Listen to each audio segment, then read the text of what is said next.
Nikola Jokic is making the NBA look foolish, rewriting history almost every night. Nikola Jokic, and then here, ball fake confuses the defense. A walking triple-double, the only player to ever drop a 31, 22, and 21 stat line. And now on pace to finish top 3 in scoring, rebounds, and assists. Something no player in NBA history has ever done. And yet this is the same guy people wrote off from day one. The guy who was never supposed to be this great, the guy who got drafted during a Taco Bell commercial, too slow and not athletic enough. As if every year would be the last one where he runs out of MVP momentum. But instead, he just keeps getting better and shattering everything we knew about dominance. Nikola Jokic isn't just proving the haters wrong. He's proving there's an entirely new way to own the game. Another straight drive. 4 to go. Jokic, the heave, uncounted, go! How do you compete after a shot like this? Nikola is making everything look easy. Comes in for Cody Williams. Now Jokic in the lane against Sheepway. And a great pass. But after his return to the court against the Bucks, it felt like it was where we left off. Straight dominance. Jokic got a corner three. He didn't get many of those. That's an easy one for him. And on top of that, he became the 4th player in NBA history to put up 30-plus triple-doubles in a season. Back to Jokic. Jokic on the pump fake. Like, how do you teach this stuff? The way Nikola left Lopez with no clue where the ball was going is madness. He clearly showed no signs of rust after having 5 games off. Cancel the 5-game layoff right around Lopez. And he the starter when they won the championship. Jokic going to shoot a 3. And when I say no signs of rust, I mean it, because this man even dunked. Now Jokic has it. 29-16. Jokic in the lead. You could see the kind of impact Denver faced without Nikola on the floor. In the 63 games he's played so far, Denver's offensive rating with Nikola is 123.2, but without him, it goes down to 113.2. And in those 11 games, the Nuggets only won 4. In the 5 games without Nikola, the Nuggets won 2, barely making it past Houston, and surprisingly played well against Golden State, which we'll talk about in a little bit. But the other 3 games, blowouts, not just from the score, but also in gameplay. By Jalen Smith.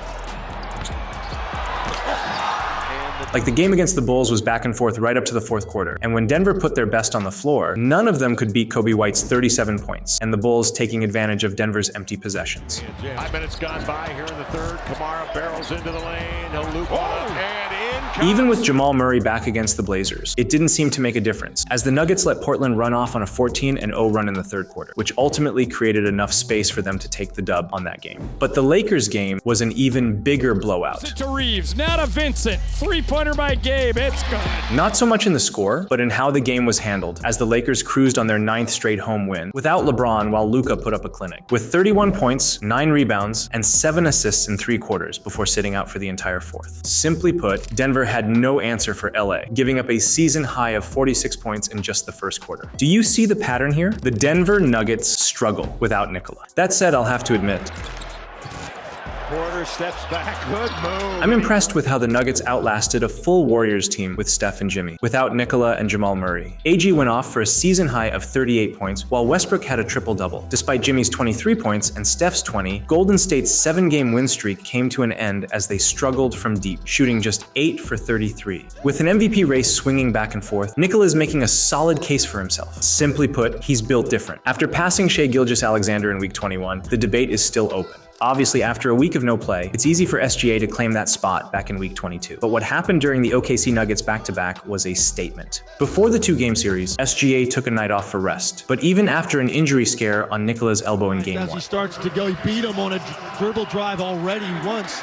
Hardenstein. He was told to rest. But instead, he did the opposite, overruling the request, playing in Game 2, and then put on a masterclass with a 35, 18, and 8 stat line, shooting 15 for 20 from the field, while others take a night off to rest. Nikola keeps showing up, keeps delivering, keeps dominating, and proving why he's a top contender in the MVP race. But if we're being honest, it still kind of feels like the future won't believe us about Nikola Jokic. I mean, we witnessed one of the greatest games in history. Another assist for Nikola. 20 assists tonight. A historic game.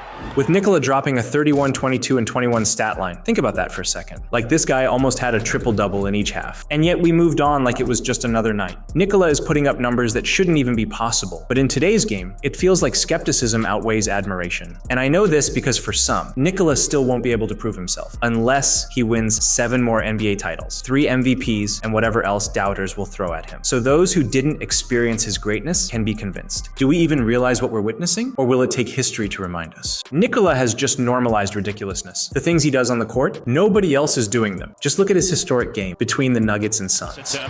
Jokic on the drive with the runner, got his own miss and the step back. Nikola starts at the top, and before he even lifts the ball, KD, Bull, and Beal are already scrambling to guard him. Instead of shooting, he fakes the three, drives in for the lob, but misses, and has KD and Nick Richards under the rim. And yet, this guy grabs his own rebound and hits the putback, like it's a pickup game. I swear this guy's presence alone cripples defenders. Again, as Nikola approaches the three-point line. This game out great defensively, but let's see the fight back. That's also been an issue.